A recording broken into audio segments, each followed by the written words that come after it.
उनको संगीत की प्रस्तुति देना थी, तो उन्होंने कहा तानपुरे कहाँ हैं, तो मैंने 2 तानपुरे उनके लिए अरेंज किए, पर तानपुरे को मिलाने वाले और उनके साथ बैठने वाले मिल नहीं पा रहे थे। तो थोड़ी एक समस्या हुई, तो हमने कहा कि समस्या हो रही, किसी को भी बैठा दीजिए, तानपुरा बजाना नहीं है, सिर्फ फ़ोटो में दिखना चाहिए। ये मेरा पहला अनुभव था। ऐसे एक मेरे मित्र हैं, बहुत अच्छी बांसुरी बजाते हैं, उनके साथ एक बहुत अच्छे तबलची जा रहे थे, तबला वादक। तो जब वो जिस स्थान पर उनको परफॉर्म करना था वहाँ वो पहुँच गए। पहुँचने के बाद इन्होंने देखा कि तबला जोड़ी नहीं है, बायां है ही नहीं। इन्होंने कहा तुम बायां नहीं लाए, बायां क्या करना, बायां कहीं भी मिल जाता है, तुम्हारा अपना बायां नहीं है। तो बायां मतलब बायां अपना हो और बाएं को मिलाना पड़ता है, इतनी भी गंभीरता वो तबला नवाज में नहीं थी। ऐसा मेरा मतलब उनका ही अनुभव है, और ये सब की कपोल कल्पित कथाएं नहीं हैं।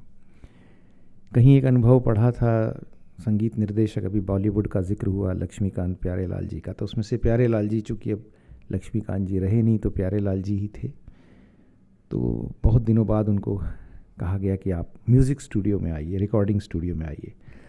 हम सब जानते हैं कि लक्ष्मीकांत प्यारेलाल हेवी ऑर्केस्ट्रेशन के लिए जाने जाते थे। उनका जो ग्रुप ऑफ वायलिन्स रहता था वो अपने आप में बहुत हेवी रहता था।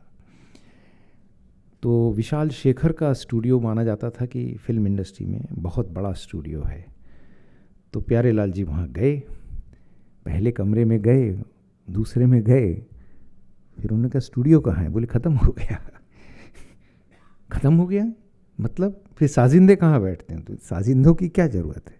उसने कमरे में दिखाए 10-20 सिंथेसाइज़र रखे थे, यही साजिंदे हैं, इनसे आप वायलिन बजवा लीजिए, इनसे आप सितार बजवा लीजिए, इनसे आप बांसुरी बजवा लीजिए, कुछ भी बजा लीजिए। ये तीनों दृष्टांत मेरे दिमाग में कहीं घूम रहे थे। और इसी बीच एक बार कहीं सफ़र कर रहा था तो मेरे साथ एक स्टेट बैंक के अधिकारी इसी फर्स्ट क्लास में सफ़र कर रहे थे, तो उनके साथ चर्चा में बात हुई, तो मालूम पड़ा कि वो मीरज में कभी पोस्टेड थे। तो मैंने एकदम से पूछा, मीरज तो तानपुरे के लिए जाना जाता है। तो उन्होंने कहा साहब कुछ दिनों बाद जाना जाता था ऐसा कहना पड़ेगा। तो मुझे लगा जाना जाता था क्यों कह रहे हैं, तो बोले ऐसा है साहब कि मैं तो बैंक का अधिकारी था, कुछ समय के लिए वहाँ पोस्टेड था, पर मैंने देखा कि पहले जहाँ कई सौ एकड़ों में कद्दू की खेती होती थी अब वो सिमट के कुछ एकड़ों में रह गई है, और जहाँ एक पूरी की पूरी पट्टी थी जहाँ पे तानपुरा बनाने वालों की बसाहट होती थी, अब वो पट्टियाँ कुछ घरों में सिमट के रह गई। तो अब वो जो लोग हैं, वो जो कलाकार हैं जिनकी ये पारंपरिक कलाकृति है तानपुरा बनाने की, वो भी धीरे धीरे समाप्त हो जाएगी, क्योंकि तानपुरा बजाने वाले लोग नहीं हैं, तानपुरे के साथ रियाज करने वाले लोग नहीं बचे। ज़्यादातर लोग, अब स्वर पेटी थी, अब इलेक्ट्रॉनिक डिजिटल तानपुरा आ गया, अब इलेक्ट्रॉनिक तानपुरे पे लोग काम करते हैं। तो ये बात कहीं ना कहीं मेरे दिमाग में घूम रही थी कि ये शायद ऐसा एक समय आ रहा है जहाँ हमको अच्छे साज़ बनाने वालों की भी चिंता करनी पड़ेगी, क्योंकि साज़ बजाने वालों की तो चिंता सारी दुनिया बहुत कर रही है, साज़ बनाने वालों की चिंता कोई नहीं कर रहा। पंडित हरिप्रसाद चौरसिया जी का उदाहरण मुझे मेरे मित्र ने ही दिया था। हरिप्रसाद चौरसिया जी अपनी बांसुरी के लिए बांस ढूंढने खुद असम के जंगलों में जाते थे, और वहाँ से कुछ ढेर सारे बांस लेके आते थे, और तब उसमें से चुनते थे कि किस बांस से उनकी बांसुरी बनना है। तो ये एक उतनी बड़ी परंपरा थी, लेकिन धीरे धीरे जो ये ह्रास हुआ कि कैसे साज़ बनेगा, और फिर हमारी जो संस्कृति भी बदल गई। आपको बताएं, हम जिस आकाशवाणी का जिक्र करते हैं, आकाशवाणी में पहले शास्त्रीय संगीत की अनाउंसमेंट भी बड़ी परिष्कृत हुआ करती थी। अब अनाउंसर कहता है कि अब आप रविशंकर और जाकिर हुसैन की सितार और तबले पे जुगलबंदी सुनेंगे। अब आप सितार और तबले पे जुगलबंदी करवाने लगेंगे तो कैसे काम चलेगा। पंडित साजन मिश्र का अभी मैंने कुछ दिनों पहले एक पॉडकास्ट के लिए इंटरव्यू लिया और उनसे यही बात कही। एक दो बार उद्घोषणा हुई कि पंडित राजन मिश्र और साजन मिश्र अब जुगलबंदी करेंगे। मैंने कहा ये जुगलबंदी नहीं है, ये सहगान है। तो जुगलबंदी और सहगान के बीच का जो अंतर है वो समझने का परिष्कार भी हमारे समाज से धीरे धीरे लुप्त होता चला जा रहा है। तो उस परिष्कार को वापस लाने की परंपरा क्या हो, पद्धति क्या हो, इसलिए ये दिमाग में मेरे बहुत घूम रहा था कि क्या हम तानपुरे की जो परंपरा है, जो हमारे शास्त्रीय संगीत का मूल आधार है, जहाँ से हम स्वर की व्युत्पत्ति का आभास हमारे जीवन में करते हैं, क्या हम तानपुरे का कहीं कोई ऐसा चित्रण तानपुरा बनाने वालों के बारे में कर सकें जिससे वो परंपरा जीवित रह सके। यहाँ तो संगीत के बहुत सारे ज्ञाता बैठे हैं, इसलिए बात नहीं कहता, लेकिन इस कमरे के बाहर अगर आप जाएं तो 10 में से 6 लोग तानपुरा और सितार में फ़र्क नहीं बता पाएंगे। एक बार किसी सज्जन ने किसी बैठक में मुझसे कहा भी कि ये जो पीछे बैठ के बजा रहे हैं तो ज़ोर ज़ोर से क्यों नहीं बजा रहे हैं, वो धीरे धीरे क्यों बजा रहे हैं। मैंने कहा वो सितार नहीं है, वो तानपुरा है, इसलिए वो धीरे बजता है। सरोद और सितार में फ़र्क बताने वाले बहुत कम हैं और ये वाद्य परंपरा लुप्त होती चली जा रही है। एक और दुख की बात है, आप में से बहुत लोग ऑस्ट्रिया गए होंगे, वियना गए होंगे। वियना से आप साल्जबर्ग जाते हैं, साल्जबर्ग में जाके आप मोजार्ट का घर देखने जाते हैं, मोजार्ट जिस जगह बैठते थे वो जगह देखने जाते हैं और कई यूरोस का टिकट खरीद के जाते हैं। भारत में क्या आप बिस्मिल्लाह खां साहब का घर देखने, अल्लाह रखा साहब का घर देखने, पंडित रविशंकर जी का घर देखने क्या आप जाते हैं? आपने हमारे बच्चों को क्या शिक्षा दी है? आज वो कोरियन सुपरस्टार, साउथ कोरिया के म्यूजिक सुपरस्टार्स को पहचान सकते हैं, पर शायद वो भारत के सुपरस्टार्स को, जो ये हमारे संगीत के दैदीप्यमान सितारे हैं, उनको नहीं पहचान सकते। इस पीढ़ी को अगर आप रविशंकर बोले तो उनको कोई और रविशंकर ध्यान आ जाते हैं। ये कैसी परंपरा, कैसी संस्कृति, कैसे संस्कारों में हम जी रहे हैं, इसके बारे में विचार करना, चिंतन करना बहुत आवश्यक है। और इसलिए मुझे लगा कि कहीं ना कहीं तो कोई शुरुआत करे। तो ये तानपुरा बनाने की फिल्म का विचार हम सबके मन में आया। ऐसे कई प्रयोग इंदिरा गांधी राष्ट्रीय कला केंद्र में होते रहे हैं। एक प्रयोग हमने 2017 में ही 18 में ही शुरू किया था। अभी पंडित जी ने भीम पलासी गाया। सुभद्रा जी संगीत विदुषी बताएंगी कि कितनी सभाओं में उन्हें भीम पलासी गाने का अवसर मिला है।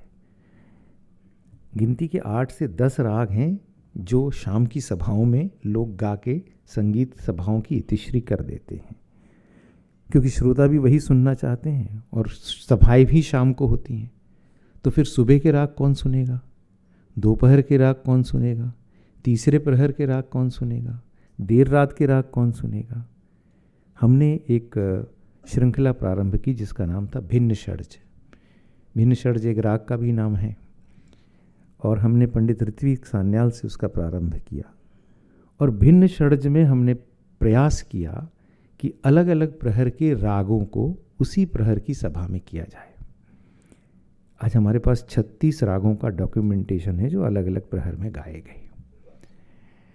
और हमने उसमें हमारे जो सम्माननीय कलाकार थे उनको स्वतंत्रता थी और इसलिए हमने एक ही कलाकार को आमंत्रित किया कि आप आइए और आपको जितनी देर बजाना है आप बजाइए। आपको छायानट 2.5 घंटे 2 घंटे छायानट भी बजाने वाले हमारे पास रिकॉर्डिंग है। उन्होंने बजाया, हमने सुना। इसका भी तो आनंद लें कि हमारे संगीत की जो मौलिक परंपरा है वो सब कंसर्ट में बदल गई है, परफॉर्मेंस में बदल गई है। आज बड़ा से बड़ा संगीतकार जाता है। मैंने अभी अमजद अली खां साहब कहीं का जिक्र कर रहे थे, मुझसे बोले कि मैं स्टेज पर गया, मुझे पर्ची दी कि आप 45 मिनट बजा लीजिए साहब। तो 45 मिनट में आप अमजद अली खां साहब को सुनना चाहते हैं। तो ये जो पूरा परिदृश्य हम बदल रहे हैं, और क्यों बदल रहे हैं, किस कीमत पर बदल रहे हैं? हम आधुनिक होना चाहते हैं। आधुनिक कैसे होना चाहते हैं? हम किसी और चीज़ की नकल करना चाहते हैं। और हम किसी और चीज़ की नकल करके क्या कर रहे हैं? हम अपने धैर्य और अपने कौशल की कीमत पर किसी और चीज़ की नकल करना चाहते हैं। अगर सामने पंडित कुमार गंधर्व बैठे हों और वो तानपुरा मिला रहे हों, तो उससे सुंदर दृश्य तो इस दुनिया में हो ही नहीं सकता। तो आप उस दृश्य का आनंद लीजिए। आपको इस बात की क्या परेशानी है कि 10 मिनट हो गए और अभी तक तानपुरा नहीं मिला, और हम लोग परेशान हो जाते हैं। इसलिए हमने क्या किया, तबले में स्क्रू लगाना शुरू कर दिया। चमड़े की पट्टी छोड़ के आजकल हम स्क्रू ड्राइवर लेके बैठ रहे हैं। हमने सितार को ढंग से, उसकी ट्यूनिंग नहीं होती इसलिए सितार में पिकअप लगाना शुरू कर दिया, मानो सितार न हुई गिटार हो गई, और सितार को गिटार की तरह भांज भी रहे हैं। तो हम हमारे तमाम शास्त्रीय संगीत की जो शुद्धता है, जिसके लिए पंडित सत्यशील देशपांडे जैसे गुरुवर्यों ने संघर्ष किया है और ये परंपरा हमारे पास तक लाए हैं, उस परंपरा को शाश्वत रखने की, आगे बढ़ाने की जिम्मेदारी किसकी है? तो ये बीड़ा गांधर्व संगीत महाविद्यालय और इंदिरा गांधी राष्ट्रीय कला केंद्र ने उठाया है। हम प्रयास कर रहे हैं, तानपुरे से शुरुआत की है, और भी वाद्य हैं जिनके बारे में हम बात करना चाहते हैं। कुछ समय बाद आपको सारंगी बजाने वाले नहीं मिलेंगे, क्योंकि सारंगी बजाने के लिए ये घिसना पड़ता है, और बहुत सारे युवा हैं ये घिसने को तैयार नहीं हैं। वो सोचते हैं कि जितना सारंगी बजाने में पैसा मिलता है या जितनी शोहरत मिलती है, उससे कहीं ज़्यादा शोहरत और पैसा मुझे गिटार बजाकर मिल जाएगा, तो मैं सारंगी क्यों बजाऊं? तो ऐसा कुछ समय बाद होगा कि शायद आपको सारंगी बजाने वाले ना मिले। लेकिन अगर सारंगी बजाने वाले नहीं मिलेंगे तो एक महान वाद्य की हानि तो हमारी संस्कृति की होगी। इसके बारे में कौन विचार करेगा? मैंने आग्रह किया है आदरणीय बाबूराव जी से कि इस कार्यक्रम का पूरे देश भर में प्रसार करें। जहाँ जहाँ वे चाहेंगे इंदिरा गांधी राष्ट्रीय कला केंद्र उनके साथ होगा। देश भर के संगीत महाविद्यालय, ऐसे संस्थान जहाँ पर विद्यार्थी पढ़ रहे हैं, हम उनके पास जाकर हमारे भारत के पारंपरिक वाद्यों के बारे में, उसको बनाने वालों के बारे में बताना चाहेंगे। ये बात बहुत सही कही कि जितना सम्मान एक संगीत साधक का होता है जो प्रस्तुत करते हैं, उतना ही सम्मान हमें उसका भी करना चाहिए जो इसे बनाते हैं। लेकिन उनका नाम अक्सर छुपा रह जाता है। यकीन मानिए, अगर ये फिल्म नहीं बनती तो मुझे भी अल्ताफ़ मुल्ला जी का नाम मालूम नहीं होता, क्योंकि कौन जानता है। लेकिन ये जानना अब लग रहा है कि ज़रूरी है। आगे आने वाले समय में हम सब मिलकर ऐसा कुछ करें कि हमारी भारत की ये जो महान वाद्य परंपरा है, बनाने वालों की जो परंपरा है, वो भी जीवित रहे। और ये भी प्रयास करें, विशेषकर जो संगीत सीखने वालों की नई पीढ़ी आ रही है, उस पीढ़ी के साथ हम चर्चा करके ये भी प्रयास करें कि हमारे जो नवोदित संगीतकार हैं, संगीतज्ञ हैं, वो मूल वाद्यों के साथ अपनी संगीत की साधना करें।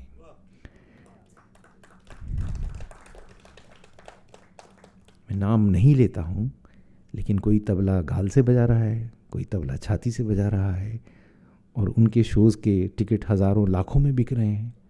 पर जो तबला हाथ से बजा रहा है, उसके बारे में सोचना बहुत ज़रूरी है। तो अगर हम सब मिलकर इस बात को सोचेंगे तो निश्चित तौर पर हम एक बहुत बड़े ऐसे एक प्रयोजन की ओर आगे बढ़ेंगे, जो प्रयोजन भारत की शास्त्रीय संगीत की परंपरा को जीवित रखने में, आगे बढ़ाने में सहायक होगा। आप सबका बहुत बहुत धन्यवाद।